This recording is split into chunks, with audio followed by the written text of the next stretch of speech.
नमस्कार दोस्तों हम अपने यूनिट 2 को शुरू करने जा रहे हैं और यूनिट 2 में हमारा लेसन नंबर 1 है अकाउंटिंग फॉर मटेरियल कॉस्ट। तो ये जो अकाउंटिंग फॉर मटेरियल कॉस्ट है वो नाम से ही पता चल रहा है कि भैया इसमें मटेरियल की कॉस्टिंग करनी है। और जैसा कि हमने पहले सीखा है कि जो हमारा प्राइम कॉस्ट है, तो जो प्राइम कॉस्ट है उसमें हमारी 3 चीज़ें आ जाती हैं।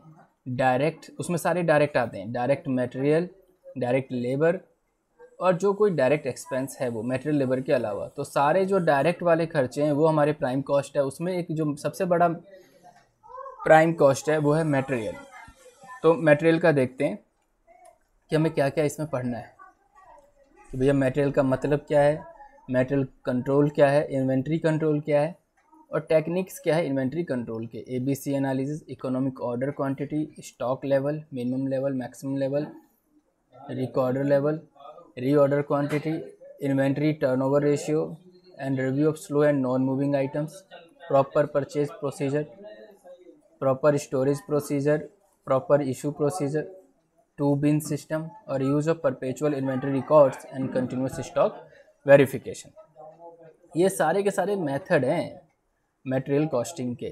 तो अब पता है अब क्या है मीनिंग ऑफ मटेरियल। मटेरियल का मतलब क्या है यार, ये सब तो बहुत बेसिक चीज़ें हैं कि मटेरियल क्या है। जो भी आप स्टोर खरीद रहे हो, कंज्यूम होगा आपके फाइनल प्रोडक्ट को बनाने के लिए, वो सारे मटेरियल में ही तो आ जाते हैं। कोई भी चीज़ जैसे देखो, फर्नीचर के लिए टिम्बर खरीदे हुए लकड़ी, गारमेंट के लिए कपड़ा, आइसक्रीम के लिए क्रीम, बुक्स के लिए पेपर, है ना, गोल्ड और सिल्वर ज्वेलरी के लिए, ब्रिक्स और सीमेंट बिल्डिंग के लिए, सब क्या है मटेरियल ही तो है, मटेरियल ही तो है नाउ। तो ये आप आराम से एक बार रीड कर लेना।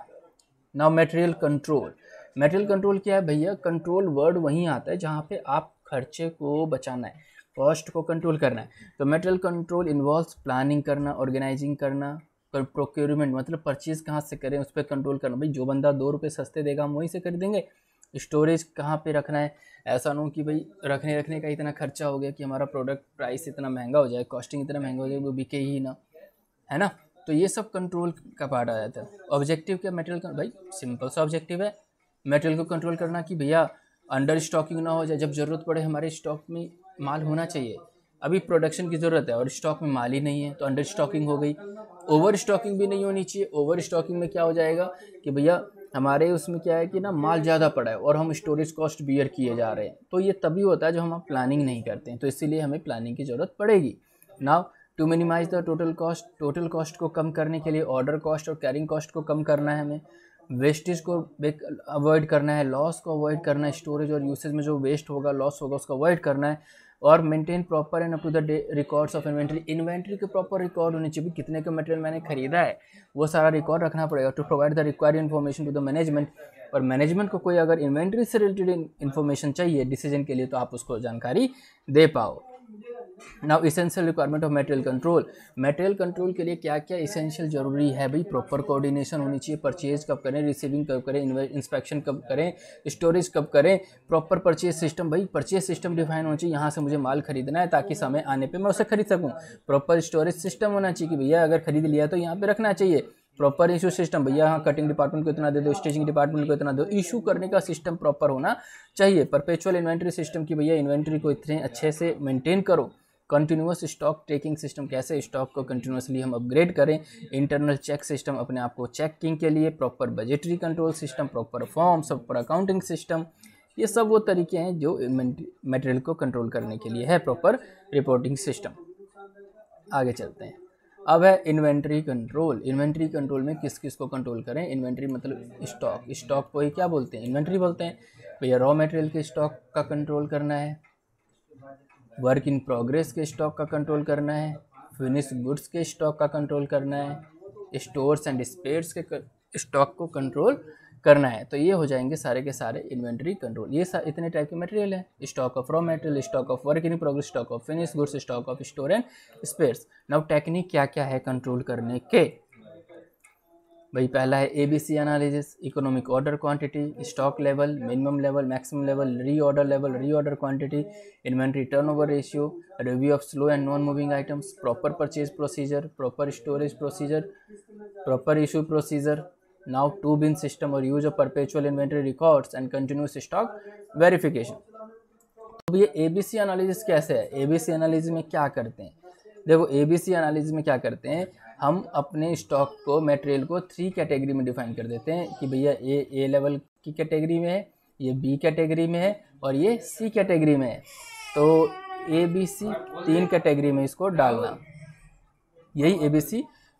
अब जैसे देखो जो अच्छे मटेरियल है उसको आपने ए कैटेगरी में डाल दिया, तो भाई 70% ऑफ टोटल स्टॉक है वो मेरा ए मटेरियल है, फिर बी में आप 20% और सी में 10%। तो आप चाहोगे ना ये 70% वाला टाइम से आ जाए मेरे पास, फिर दूसरे प्रायोरिटी पे ये और तीसरे प्रायोरिटी पे ये है। इस तरीके से हम एबीसी में एनालिसिस करके, आप खुद ही देखो यार, कोई भी सब्जेक्ट पढ़ते हो तो उसमें आप क्या करते हो, जो सबसे ज़्यादा नंबर आने वाले होते हैं उसको ए कैटेगरी, उससे नीचे फिर बी कैटेगरी, फिर उससे नीचे सी बी। अगर ए कैटेगरी के भी चैप्टर्स अगर हमने कवर कर लिए तो अच्छे से अटेम्प्ट कर सकते हैं। तो ये ए बी सी कैटेगरी। तो आप सबसे ज़्यादा ध्यान किस पे दोगे? ए कैटेगरी पे दोगे, उसकी कंट्रोलिंग पे अच्छा होना चाहिए, ठीक है। तो ए बी सी एनालिसिस के एडवांटेज भाई, हाँ ये इफेक्टिव कंट्रोल सिस्टम में हेल्प करता है, इकोनॉमिक सिस्टम में हेल्प करता है, इन्वेंट्री की इन्वेस्टमेंट में हेल्प करता है, मिनिमम टोटल कॉस्ट में हेल्प करता है, इन्वेंट्री टर्नओवर रेट में हेल्प करता है। अगला है री ऑर्डर क्वांटिटी और इकोनॉमिक ऑर्डर क्वांटिटी। मतलब ये कि इकोनॉमिक ऑर्डर क्वांटिटी से हमें पता चल जाएगा कि भैया इतना ऑर्डर करो एक बार में। वो एक लेवल होता है EOQ, इकोनॉमिक ऑर्डर क्वांटिटी, कि भैया इतना अगर आप ऑर्डर करते हो ना एक बार में, तो इससे कैरिंग कॉस्ट भी कंट्रोल में रहेगा, मतलब रखने का भी कॉस्ट की ओवर स्टॉकिंग नहीं होगा, और इससे स्टॉक आउट वाली भी सिचुएशन नहीं आएगी कि भाई आज स्टॉक ही नहीं है, आज यूज़ करना है, तो है ना।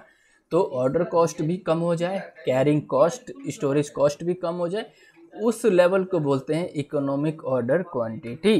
तो अब इकोनॉमिक ऑर्डर क्वांटिटी में क्या क्या आ जाता है? एक आता है ऑर्डरिंग कॉस्ट की, ऑर्डर करने पे मेरा क्या कॉस्ट लगेगा। मान लो एक बार ऑर्डर करता हूँ तो क्या कॉस्ट लगेगा? ऑर्डर प्लेस करने का ऑर्डर कॉस्ट, ट्रांसपोर्टेशन का कॉस्ट, गुड्स रिसीव करने का कॉस्ट और गुड्स को इंस्पेक्ट करने का कॉस्ट। आप जितनी बार ऑर्डर करोगे उतनी बार ये सारे खर्चे लगेंगे।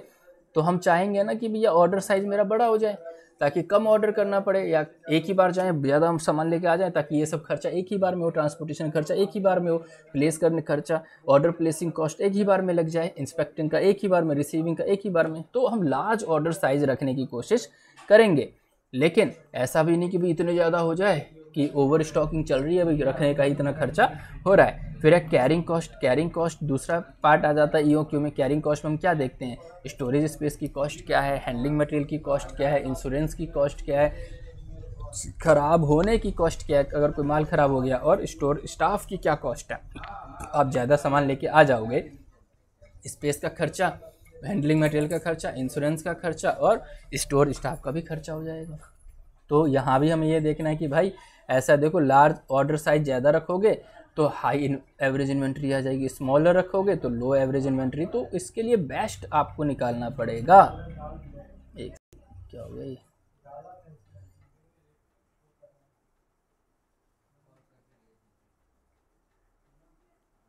हाँ ठीक है, ओके जी। अब इसके आगे चलते हैं।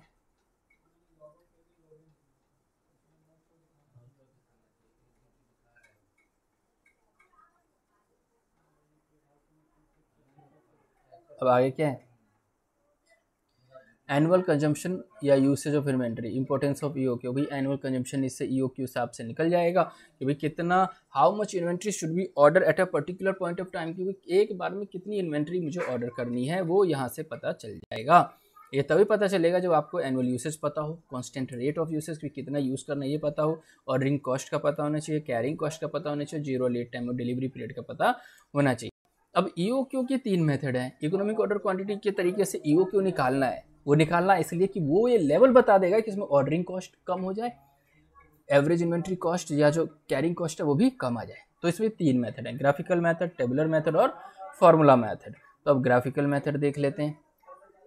ग्राफिकल मेथड में क्या है? ये एक्स एक्सिस है और ये वाई एक्सिस है। एक्स एक्सिस में आप ऑर्डर साइज रख दो कि एक बार में कितना ऑर्डर करना है, और इसकी यहाँ पे कॉस्टिंग आ जाएगी कि भैया देखो एक बार में अगर 100 ऑर्डर करते हो तो इसकी कॉस्ट जो है ना वो 1000 है। अगर एक बार में 500 ऑर्डर करते हो तो इसकी कॉस्ट 5000 है। एक बार में अगर 10,000 ऑर्डर करते हो तो इसकी कॉस्ट 10,000 है। तो इन सब ग्राफ में हम ये डिसाइड करेंगे कि ये मेरा कैरिंग कॉस्ट है, ये मेरा टोटल कॉस्ट है, और ये जो इंटरसेक्शन पॉइंट पे जो ऑर्डरिंग कॉस्ट और कैरिंग कॉस्ट को जो यहाँ पे कट कर रहे होंगे वही क्या है आपका, वो पॉइंट क्या है, मिनिमम टोटल कॉस्ट।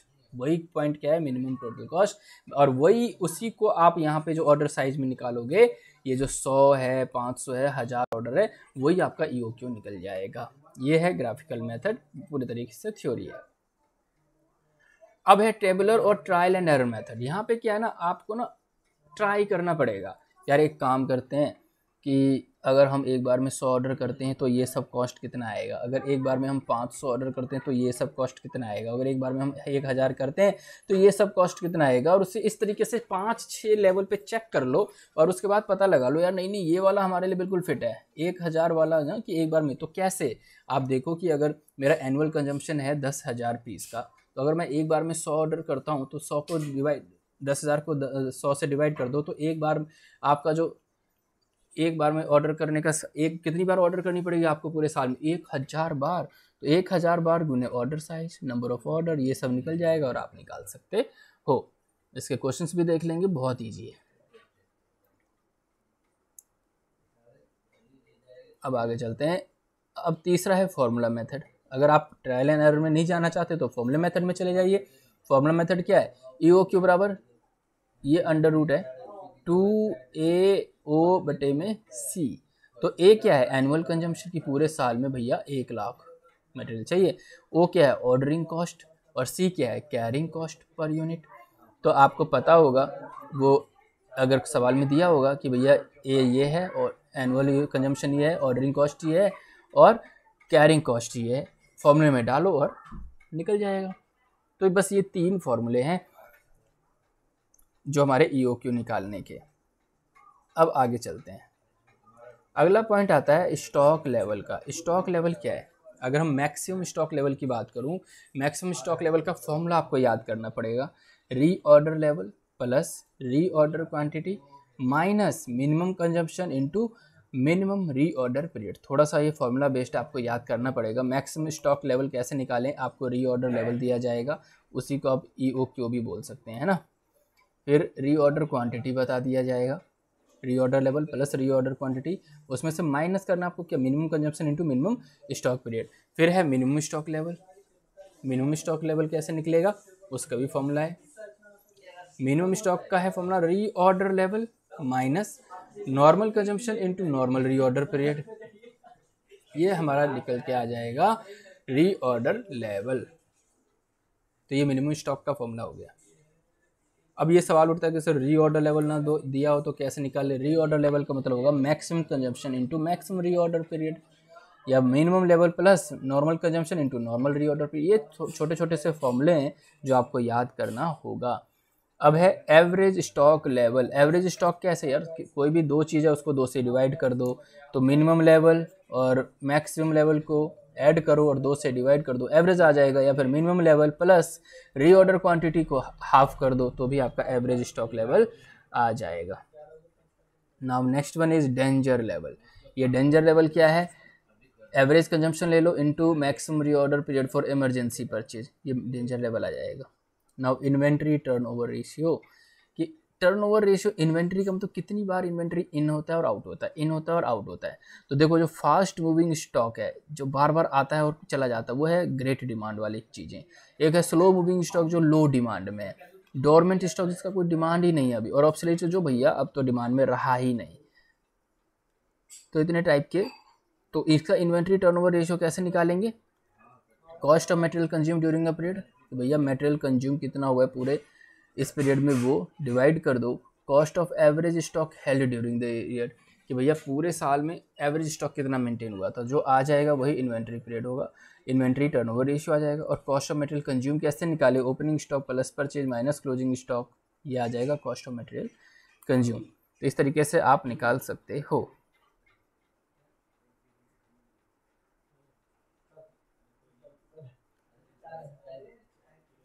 अब देखो मटेरियल परचेज करने का क्या तरीका, एक है JIT purchase, just in time, मतलब जब मुझे ज़रूरत होगी तब मैं खरीद लूँगा। लेकिन ये इसमें क्या होता है ना कि जीरो लेवल की स्टोरेज होती है, भैया मेरा स्टोरेज कॉस्ट बच जाएगा, स्टाफ बच जाएगा, तो मैं बस ऐसे कॉन्ट्रैक्टर या ऐसे वेंडर ढूंढ लूँगा कि भैया देख तुझे ऑर्डर दूंगा, जिस टाइम ऑर्डर दूंगा ना उस टाइम तू मुझे माल दे दियो बस। तो ये है जस्ट इन टाइम। ये भी एक नया मेथड है जो अब अपनाया जा रहा है कि भैया ऐसे ऐसे वेंडर से कॉन्टैक्ट कर लेते, जब तुझे ऑर्डर देंगे ना तुझे देना पड़ेगा माल। ठीक है, अगला है परचेज प्रोसीजर, देख लो। ये सब पूरे तरीके से थ्योरी, आप इसको छोड़ सकते हो। परचेज रिक्विजिशन कंपनीज में क्या होता है, अगर आप किसी भी डिपार्टमेंट को कुछ खरीदना होता है ना, तो परचेज रिक्विजिशन फॉर्म भर के देते हैं, भैया ये डिस्क्रिप्शन है, ये कोड नंबर है, ये क्वांटिटी, ये तेरे रिमार्क्स है, ये आप मुझे खरीद के दो, ला के दो। परचेज मैनेजर को अपनी अपनी रिक्विजिशन दे देते हैं सब। फिर यहाँ पे देखो रिक्वेस्टेड किसने किया, चेक किसने किया, अप्रूव किसने किया, ये सब उस पर परचेज रिक्विजिशन फॉर्म पे लिखा होता है। फिर आप सप्लायर का सिलेक्शन करोगे कि भाई कौन से सप्लायर से मुझे चाहिए, है ना। फिर आप अपना पीओ दोगे किसी सामने वाले बंदे को, तो ये परचेज ऑर्डर बोलते हैं कि भाई ये मेरा पीओ है, इस डेट को इस कंपनी को दे दिया, ये मेरा रिक्विजिशन नंबर, ये परचेज ऑर्डर नंबर है, इतना इतना इतना मुझे दे दो। तो पीओ किसी कंपनी को दिया जाता है। देखो परचेज ऑफिसर की तरफ से पीओ चला गया सप्लायर को कि भैया तुम ये ला के मुझे दो। तो ये आपने पीओ का फॉर्मेट देख लिया। एक है गुड्स रिसीट नोट। अब भैया ठीक है, रिक्विजिशन दे दिया परचेज मैनेजर को, परचेज मैनेजर ने पीओ दे दिया आगे, अब गुड्स आ गया, कंपनी में गुड्स आ रहा है, तो ये इस तरीके से गुड्स रिसीट नोट होगा कि सप्लायर ये है, ये इस तरीके से फॉर्मेट GRN नंबर कि भैया गुड्स रिसीट, ये गुड्स है जो हमारे यहाँ आ गया है, इंस्पेक्ट किया इस बंदे ने, इसने रिसीव किया, ये स्टोर कीपर है, ये स्टोर लेजर में पोस्ट कर दिया है। फिर क्या होता है, जब गुड्स रिसीट नोट बन गया तो मटेरियल की इंस्पेक्शन हो जाएगी, उसकी फिर स्टोरेज हो जाएगी। तो ये सब एक मटेरियल को लेकर फैक्ट्री में ये सारा का सारा काम होता है, और प्रॉपर तरीके से इसकी टीम बैठी रहती है करने के लिए। ठीक है, फिर मटेरियल को इशू भी किया जाएगा। भैया चलो मटेरियल तो आ गया कि भाई जो बंदा रिक्विजिशन लेके आएगा उसको फिर इशू कर दिया जाएगा, तुम अपनी मटेरियल रिक्विजिशन लाओ, अपनी रिक्वायरमेंट बताओ, हम इशू कर देंगे, फिर बिल ऑफ मटेरियल बना देंगे। फिर है ये 2 बिन सिस्टम और डबल बिन सिस्टम। ये एक तरीके से पार्ट में डिवाइड कर देता है कि भैया कितने ऑर्डर आए हैं, कितना चला गया। एक तरीके से ये ना लेजर है, अकाउंटिंग करने का एक तरीका है 2 बिन स्टॉक का। अब ये पूरे तरीके से थ्योरी है। Now cost of material issued, opening inventory plus purchase minus closing inventory, तो कॉस्ट ऑफ मटेरियल इशूड आ जाएगा। तो ये सब हमने देख ही लिया है। ये मैं बता रहा था ना, इन्वेंट्री रिकॉर्ड, बिन कार्ड और स्टोर लेजर, ये सब एक तरीके से GRN बनाना, सही तरीके से रिक्विजिशन देखना, वही सब अच्छे तरीके से उसकी रिकॉर्डिंग करना, रिपोर्ट रखना, रिकॉर्ड रखना ही ये सब बिन सिस्टम है। नाउ क्वेश्चन देख लो, आप क्वेश्चंस कर सकते हैं कि भाई पूरे साल का डिमांड इतना है, इन्वेंट्री कॉस्ट पर यूनिट इतना है, if the cost of one procurement, एक बार अगर ऑर्डर देते हो तो 75 रुपये लगते हैं, तो इकोनॉमिक ऑर्डर क्वांटिटी निकालो, number of orders per year निकालो। यार सिंपल सी बात है, अगर 6400 रुपये पर यूनिट है, 6400 यूनिट की रिक्वायरमेंट है, और एक बार की जो प्रोक्योरमेंट है वो 75 की कॉस्ट है, तो अगर हम EOQ निकालें अपने फॉर्मूले में डाल के तो हमारी EOQ आ जाएगी, और उस EOQ से नंबर ऑफ ऑर्डर निकल जाएगा। मान लो EOQ मेरा 100 आ गया, तो भैया एक मतलब 100 ऑर्डर करना है मुझे, तो 100 का ये 75 से मल्टीप्लाई कर देंगे प्रोक्योरमेंट कॉस्ट, तो यहाँ से आ जाएगा। तो आप इस तरीके से इस क्वेश्चन को कर सकते हो, फॉर्मूले में डालना है। नाउ द परचेज डिपार्टमेंट, और परचेज डिपार्टमेंट है कि भैया ऑफर, तो अब ये वो वाला है टेबल वाला कि भैया 500 से कम करते हो तो इतना है, 500 से इसमें बढ़ते हो तो इतना है, इतने, तो चारों का एक लेवल बना दो, चारों के लेवल पे इतनी कॉस्टिंग आ रही है, फिर डिसीजन लिया जा सकता है।